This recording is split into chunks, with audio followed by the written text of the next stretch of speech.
प्रधानमंत्री नरेंद्र मोदी अपने भाषण में करते हुए नजर आए, कई बार भावुक भी हुए, कई बातों का जिक्र किया। लेकिन चारू जी, लगातार विपक्ष जो है वो किसी सरप्राइज का जिक्र कर रहा है, बड़ा आश्वस्त नजर आ रहा है कि सदन में आने के बाद जैसे ही आप नई बिल्डिंग में प्रवेश करेंगे कुछ ना कुछ ऐसा करने वाले हैं कि विपक्ष के पास कुछ जवाब नहीं बचेगा। जी, बार बार विपक्ष एक नया एजेंडा फ्लोट कर देते हैं। जब मैं रोज सुबह उठती हूँ तो अखबार में एक नया एजेंडा मिलता है मुझे, जो विपक्ष का फैलाया हुआ है, सरकार का नहीं। लेकिन जिन सारे मुद्दों पर विपक्ष ये भ्रम फैला रहे हैं, पहले तो मैं ये कहना चाहती हूँ कि चाहे वो वन नेशन वन इलेक्शन की बात हो या विमेन्स रिजर्वेशन की बात हो, ये सारी बातें हमने आज नहीं कई सालों से अपने मुद्दे बना के रखे। हम इसके बारे में बात करते हैं, हम इसकी ओर प्रयास कर रहे हैं, काम कर रहे हैं।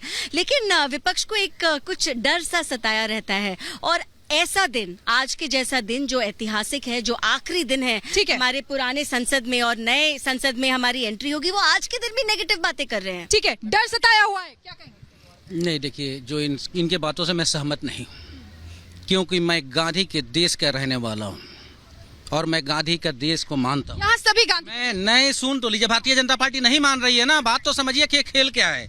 मैं ये कहना चाह रहा हूँ यहाँ पे कि यह देश का ऐतिहासिक पल वो होगा, अमृतकाल तब होगा जब यहाँ की बेरोजगारी दूर होगी, यहाँ की महंगाई दूर होगी, सबको समान शिक्षा का अधिकार मिलेगा, सबको सही का स्वास्थ्य का इलाज का सुविधा मिलेगा, तब जाकर के अमृतकाल बनेगा। ठीक है, एक प्रश्न है मेरा आपसे। कल प्रधानमंत्री जी ने विश्वकर्मा योजना का अनाउंसमेंट किया, 13,000 करोड़ रुपए इस योजना के लिए दिए गए। क्या आपको नहीं लगता ये रोजगार है या आपके लिए रोजगार? अडानी जी को दिया क्या? अडानी जी के नाम है क्या? अडानी जी का नाम है?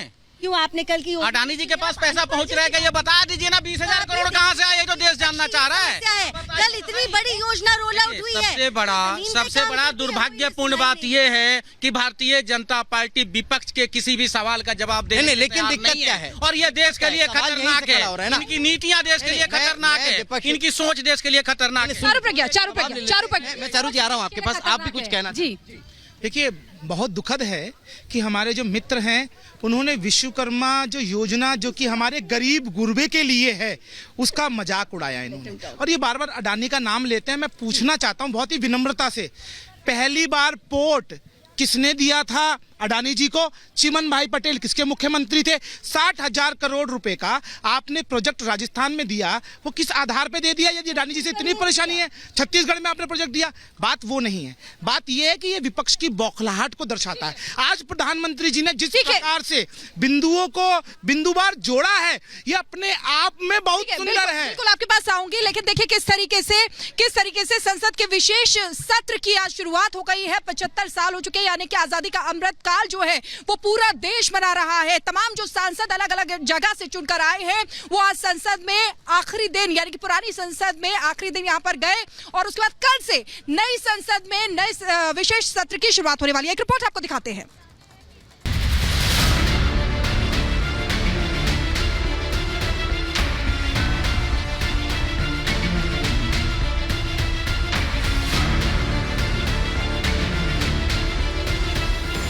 दुनिया के सबसे बड़े लोकतंत्र की पहचान, संसद की इमारत का पता बदल गया है। सदन की नई इमारत नई इबारत लिखने को तैयार है।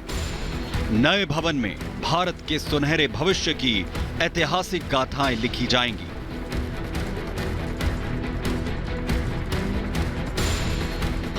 ये छोटा सत्र है, ज्यादा से ज्यादा समय उनका मिले, रोने धोने के लिए बहुत समय होता है, करते रहिए। नई इमारत का नया रूप भव्य, अद्भुत और पूरी तरह से आकर्षक है। मंगलवार से संसद के विशेष सत्र की कार्यवाही नए भवन में होंगी। इसके साथ ही संसद का ये पुराना भवन इतिहास के पन्नों में सिमट कर रह जाएगा और इसकी लोकतांत्रिक यात्रा पर भी विराम लग जाएगा। गरीब, पीड़ित, शोषित और दबे कुचले लोगों की आवाज रहे इस संसद भवन की 75 साल की यात्रा काफी रोचक और गौरव भरी रही है। हमारा ये संसद भवन स्वतंत्रता प्राप्ति की ऐतिहासिक घड़ी से लेकर भारत के संविधान निर्माण की संपूर्ण प्रक्रिया और इसके साथ ही हमारे आधुनिक राष्ट्र की गौरवशाली लोकतांत्रिक यात्रा का साक्षी रहा है। तिरंगे की आन बान शान रहा ये पुराना संसद भवन कई महत्वपूर्ण घटनाओं का गवाह रहा है। ये संसद भवन कई ऐसी ऐतिहासिक घटनाओं का साक्षी बना है जो इतिहास में स्वर्णिम अक्षरों में दर्ज हैं। अब जब पुराने संसद भवन की लोकतांत्रिक परंपराएं और कार्यवाही नए संसद भवन के परिसर में स्थानांतरित होने वाली हैं, ऐसे में पुराने संसद भवन के इतिहास पर भी नजर डालना जरूरी है। संसद भवन का उद्घाटन 18 जनवरी 1927 को तत्कालीन वायसराय लॉर्ड इरविन ने किया था। ब्रिटिश काल में इसे काउंसिल हाउस के नाम से जाना जाता था। पुराना संसद भवन वास्तुकला का बेहतर शानदार नमूना है। इसकी पहली मंजिल पर लाल बलुआ पत्थर से बने गोलाकार के 144 स्तंभ वास्तुशिल्प के आभूषण माने जाते हैं। इस इमारत को सर हर्बर्ट बेकर ने डिजाइन किया था। New Delhi making of a capital किताब के मुताबिक लॉर्ड इरविन को सर हर्बर्ट बेकर ने उन्हें सुनहरी चाबी सौंपी थी। उससे उन्होंने काउंसिल हाउस का दरवाजा खोलकर इसका उद्घाटन किया था। जिंदगी में कितने दोस्त आए और कितने बिखर गए। किसी ने 2 रोज के लिए आए, किसी ने चलते ही सांस भर लिए, पर जिंदगी की दूसरा नाम है दरिया। वो तो बस बहते रहेंगे, चाहे रास्ते में फूल गिरे या पत्थर। लगभग 6 एकड़ में फैला ये भवन केवल एक इमारत नहीं है। इसमें इमारत और लोकतंत्र के किस्से और कहानियों का भंडार छिपा हुआ है। इस इमारत ने ब्रिटिश काल के शासन, दूसरे विश्व युद्ध, स्वतंत्रता की सुबह, संविधान बनने से लेकर कई विधेयकों को पारित होते देखा है। संसद में कभी गतिरोध हुए, कभी हंगामा हुआ तो कभी विवाद भी पैदा हुए और लोकतंत्र की ये इमारत इन सभी लम्हों का गवाह बनी। चाहे 15 अगस्त 1947 को जवाहरलाल नेहरू का भाषण हो या संविधान सभा की बैठकें हों जिससे देश को नया संविधान मिला, चीन के साथ युद्ध हो, देश में लगा आपातकाल हो या फिर लोकतंत्र को शर्मसार करने वाली कहानियां, हर कालखंड को इस भवन ने देखा है। इसी संसद भवन में सरकार के खिलाफ 28 बार अविश्वास प्रस्ताव लाया गया। भारत की इस पुरानी संसद ने पाकिस्तान से बांग्लादेश की आजादी भी देखी है। बांग्लादेश की मुक्ति का आंदोलन और उसका समर्थन भी इसी सदन ने इंदिरा गांधी के नेतृत्व में किया था।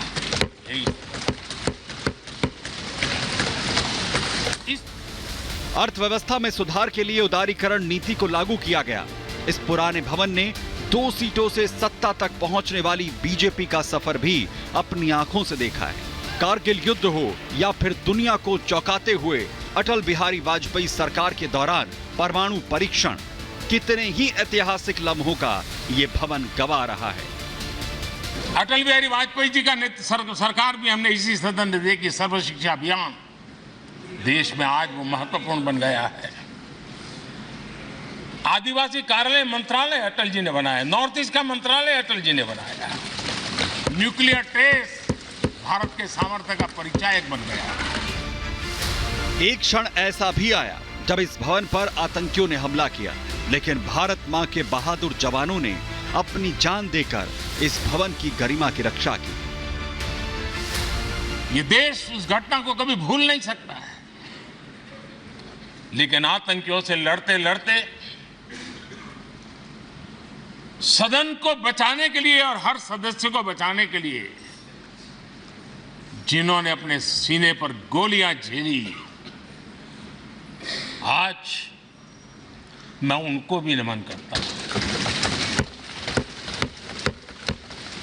हमारे बीच नहीं है, लेकिन उन्होंने बहुत बड़ी रक्षा की है। 2014 के लोकतंत्र के मंदिर की ये तस्वीरें आपको याद होंगी, जब नरेंद्र मोदी पहली बार प्रधानमंत्री की शपथ लेकर संसद भवन पहुंचे थे। उन्होंने दंडवत होकर भवन के चौखट को प्रणाम किया था। मैं पहली बार जब संसद का सदस्य बना और पहली बार एक सांसद के रूप में इस भवन में मैंने प्रवेश किया, तो सहज रूप से मैंने इस संसद भवन के दौर पक्ति पर अपना शीश झुका करके इस लोकतंत्र के मंदिर को श्रद्धा भाव से नमन करते हुए मैंने पैर रखा था। 2019 में जब आम चुनाव हुए तो नरेंद्र मोदी पहले से ज्यादा सीटों के साथ प्रधानमंत्री बने, तो इसी सदन ने जम्मू कश्मीर में आर्टिकल 370 को भी हटते हुए देखा। आर्टिकल 370 ये सदन हमेशा हमेशा गर्व के साथ कहेगा, इस सदन के कारण। अब मंगलवार यानी गणेश चतुर्थी के दिन से नए भवन में संसद की कार्यवाही का श्री गणेश होगा। इस भवन का उद्घाटन इसी साल 28 मई को प्रधानमंत्री नरेंद्र मोदी ने किया था। Bureau report, Republic Bharat.